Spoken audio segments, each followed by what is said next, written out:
Monsieur le député Stéphane Le Foll, avant de vous passer la parole, je salue votre dernière intervention dans notre Assemblée et je vous souhaite bon vent dans vos nouvelles responsabilités de maire du Mans, où vous avez été élu en remplacement du regretté Jean-Claude Boulard.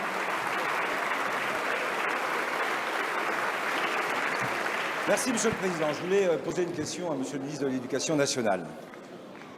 Vous avez été désigné il n'y a pas très longtemps par un magazine comme le vice-président.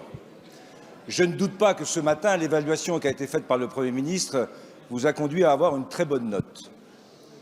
Vous avez fixé pour l'école des objectifs qui sont ceux d'apprendre à lire, à écrire, à compter et à se respecter. Vous avouerez d'ailleurs que l'inverse aurait été ennuyeux. À partir de là, j'ai des questions à vous poser.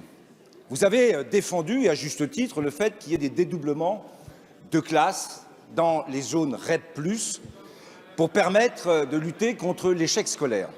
Il se trouve qu'au fur et à mesure que ce processus avance et qu'il est salué dans les classes où ça a lieu, il commence à poser un certain nombre de problèmes.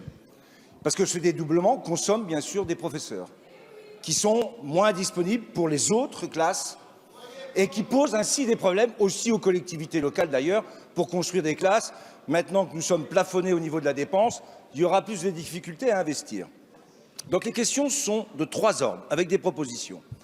Première proposition, dans toutes les zones prioritaires, pour le primaire, il faudrait limiter le nombre d'élèves par classe à 20 pour justifier le dédoublement dans les REP+.